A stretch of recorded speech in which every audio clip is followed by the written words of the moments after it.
Hello. आज हम जो है, जैसे मैंने आप लोगों को चैप्टर 3 में जो नोमेनक्लेचर ऑफ रेफ्रिजरेंट पढ़ाया है, उसमें हमने बेसिकली 3 टाइप के रेफ्रिजरेंट का नोमेनक्लेचर पढ़ा। ठीक है, वो है आपका saturated hydrocarbons, refrigerant of saturated hydrocarbons. दूसरा है रेफ्रिजरेंट ऑफ अनसैचुरेटेड हाइड्रोकार्बन्स। और तीसरा है इनऑर्गेनिक रेफ्रिजरेंट। ठीक है, इसको हिंदी में हम कहेंगे संतृप्त हाइड्रोकार्बन प्रशीतक, असंतृप्त हाइड्रोकार्बन प्रशीतक और अकार्बनिक प्रशीतक। तो जब मैं इसका नॉमेनक्लेचर कर रहा था तो मैं यहाँ लिख दे रहा हूं, संतृप्त हाइड्रोकार्बन,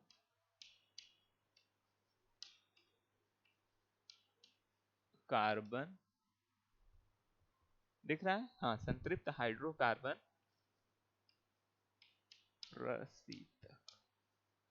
इसमें मैंने बोला था कि ऐसे जो प्रशीतक होंगे उसमें जो डिजिट होंगी वो क्या होंगी, 3-3 के डिजिट में होंगी। तो इसका कुछ अगर आप एग्जाम्पल लिखें तो जैसे फॉर एग्जाम्पल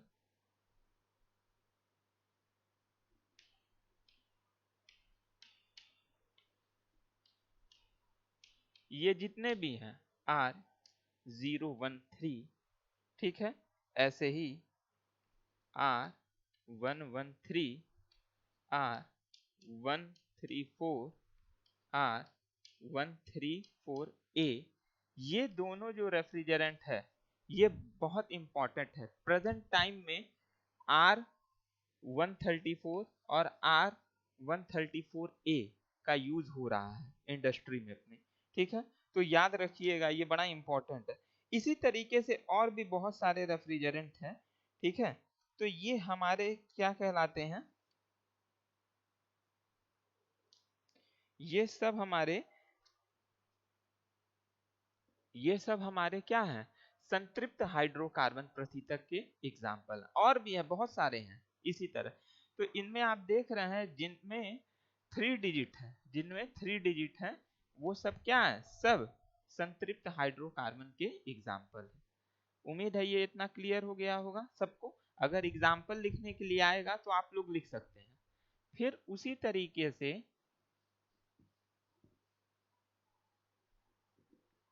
अब अगर हम बात करते हैं असंतृप्त हाइड्रोकार्बन, यहाँ असंतृप्त हाइड्रोकार्बन प्रशीतक, तो इसमें मैंने बताया था अब क्या हो जाएगा, अब हो जाएगा 4 डिजिट। तो इस तरीके के जितने भी एग्जाम्पल हैं, जैसे कि कुछ एग्जाम्पल यहां दिया है, R-1120, R-1130, R-1150, R-127। तो अब इसमें क्या है, सारे 4 डिजिट है, सब 4 डिजिट है ना। तो ये किसका एग्जाम्पल हो गया, ये आपका हो गया असंतृप्त हाइड्रोकार्बन प्रशीतक के एग्जाम्पल हो गए। अब इसका आप चाहें तो नाम भी लिख सकते हैं, जो केमिकल नेम होता है, रासायनिक नाम।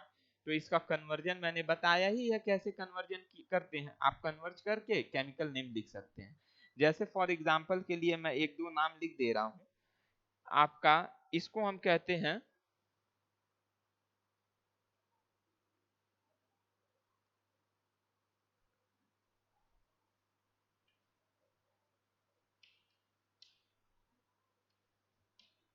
इसका नाम है ट्राइक्लोरोप्रोपीन। क्या नाम है, ट्राइक्लोरोप्रोपीन। फिर उसी तरीके से इसका क्या नाम है, डाइक्लोरो एथीन, ट्राइक्लोरोएथीन। उसी तरह ये तो आप जान ही रहे हैं, ये तो सिंपल एथीन का ही फॉर्मूला है। और लास्ट वाला जो है आपका, ये क्या है, ये प्रोपीन का फॉर्मूला है। किसका फॉर्मूला है, प्रोपीन। तो ये सारे जो है कुछ एग्जाम्पल हैं किसके, असंतृप्त हाइड्रोकार्बन के।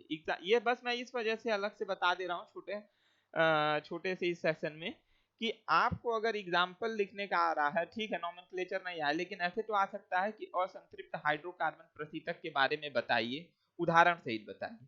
तो आप क्या करेंगे, आपको कुछ नहीं, बेसिकली उसका जैसे मैंने बताया असंतृप्त हाइड्रोकार्बन किसे कहते हैं, आपको डिफिनेशन लिखना है, एग्जाम्पल लिख देना है, आप चाहें तो इसका नाम भी अलग से लिख सकते हैं, बस यही करना।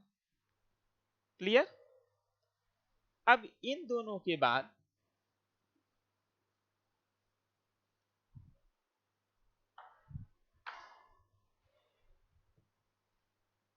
तीसरा जो हमने पढ़ा है वो है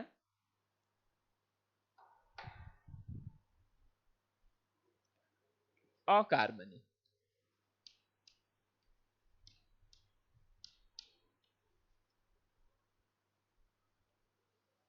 अकार्बनिक, अकार्बनिक दिख रहा है ना, अकार्बनिक प्रशीतक। तो अकार्बनिक प्रशीतक में मैंने बताया जितने भी अकार्बनिक जो है जो यौगिक हैं जिनका यूज प्रशीतक के रूप में किया जाता है, जैसे अमोनिया है, सल्फर डाइऑक्साइड है, कार्बन डाइऑक्साइड है, पानी है, एयर है, ये सब आपके अकार्बनिक प्रशीतक में आएंगे। इसको मैंने, इसका नोमेनक्लेचर भी मैंने बताया। अब इसके कुछ एग्जांपल, अब इसके एग्जांपल के लिए मैंने लगभग सारे तो करा ही दिए थे।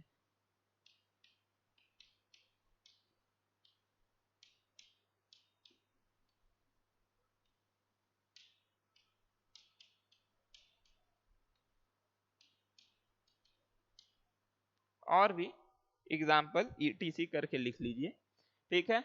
ये किसका है, ये मैंने बताया था, ये अमोनिया है। ये क्या है, ये वाटर है। ये क्या है, ये आई थिंक कार्बन डाइऑक्साइड है।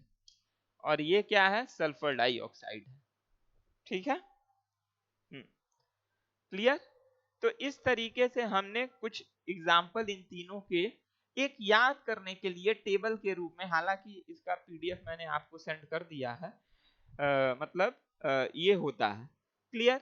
अब इसके बाद ये तीनों जब टॉपिक हो गया तो एक और टॉपिक है, जब मैंने स्टार्टिंग किया था प्रशीतक के वर्गीकरण के बारे में जब मैं बता रहा था, तो प्रशीतक का वर्गीकरण में मैंने बोला था ना कि जैसे हाइड्रोकार्बन्स में आपका संतृप्त, असंतृप्त, फिर अकार्बनिक, फिर उसके बाद ये सब मैं प्राइमरी प्रशीतक की बात कर रहा हूं, अकार्बनिक प्रशीतक हो गया, फिर हेलो कार्बन आपके जो है प्रशीतक होगा। ये हालांकि जो है, जो हेलो कार्बन है इस बुक में अलग दिया है, लेकिन ये हाइड्रोकार्बन का ही तो पार्ट है। फिर इसके बाद एक आया था एजोट्रोप्स प्रशीतक, तो उसके बारे में उसका कुछ एग्जाम्पल लिख लीजिए, ये जरूरी है। एजोट्रोप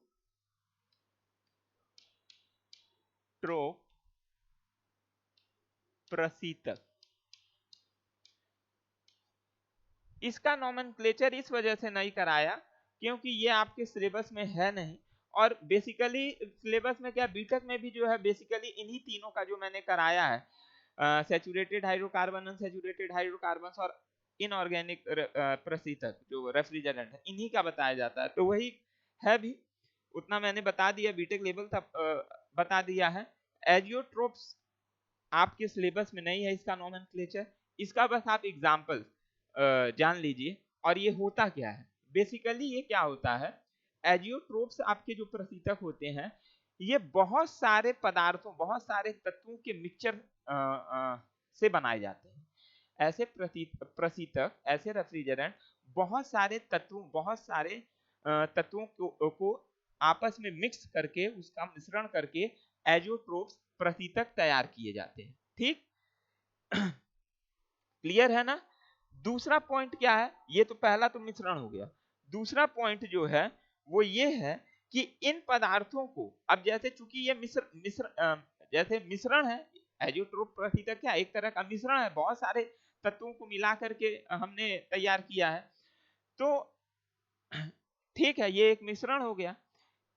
इस मिश्रण का एक खासियत ये है कि इसमें जो भी पदार्थ मिश्रित हुए हैं उसको हम क्या कर सकते हैं, अलग नहीं कर सकते हैं, अलग नहीं कर सकते हैं। जैसे बहुत सारा आपने जब आप छोटे क्लासेस में पढ़े होंगे कि केमिस्ट्री में, रसायन विज्ञान में, कि हम जो है पदार्थों को, जो घुलनशील पदार्थ होता है उसको अलग भी कर सकते हैं।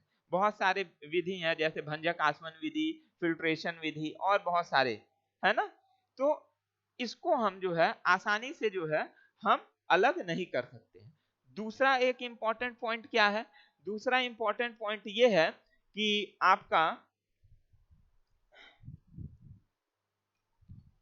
रुकिए,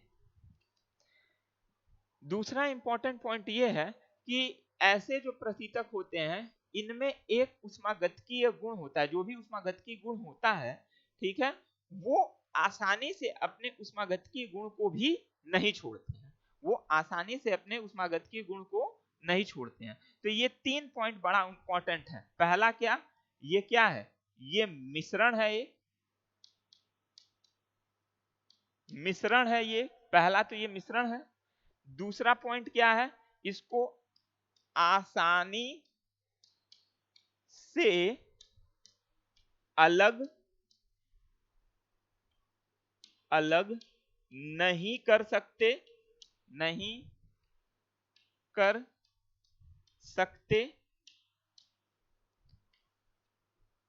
ये दूसरा पॉइंट हो गया। और तीसरा क्या है, यह अपने उष्मा गतिकीय गुण को नहीं छोड़ता।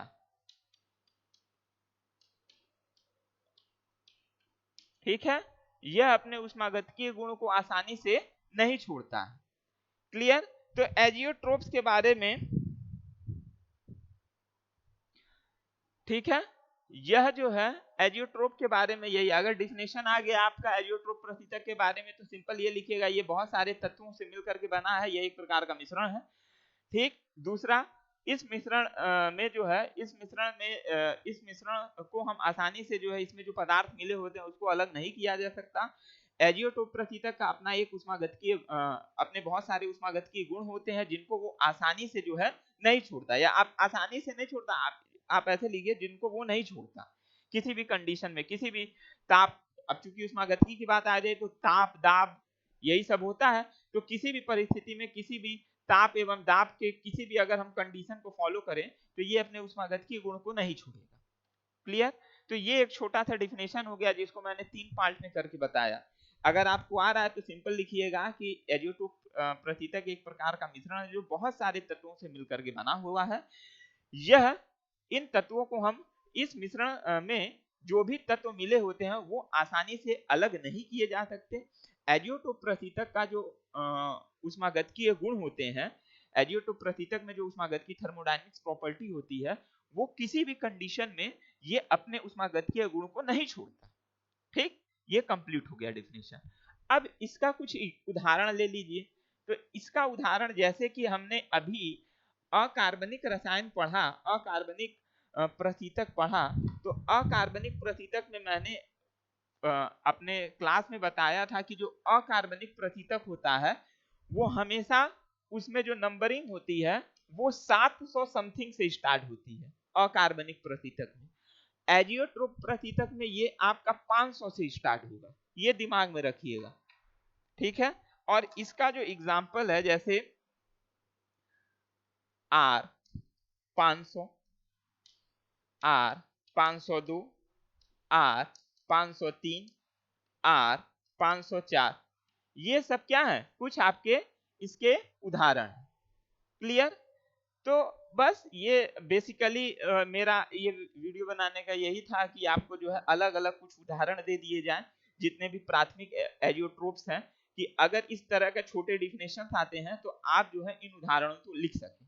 अब जैसे इसमें R500, R502, अब ये आपका एक एजियोट्रोप प्रशीतक है। ठीक है।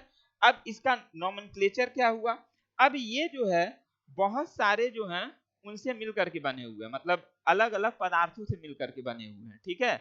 अब इसमें कुछ पदार्थ आपके अकार्बनिक, संतृप्त हाइड्रोकार्बन और असंतृप्त हाइड्रोकार्बन, ये आपस में मिलकर के बने होंगे, या संतृप्त हाइड्रोकार्बन अकार्बनिक रसायन, अकार्बनिक नहीं सॉरी, संतृप्त हाइड्रोकार्बन और असंतृप्त हाइड्रोकार्बन, ये जो प्रतितक अभी आपने पढ़ा है उन दोनों के मिश्रण से जो है ये क्या है बन जाते हैं।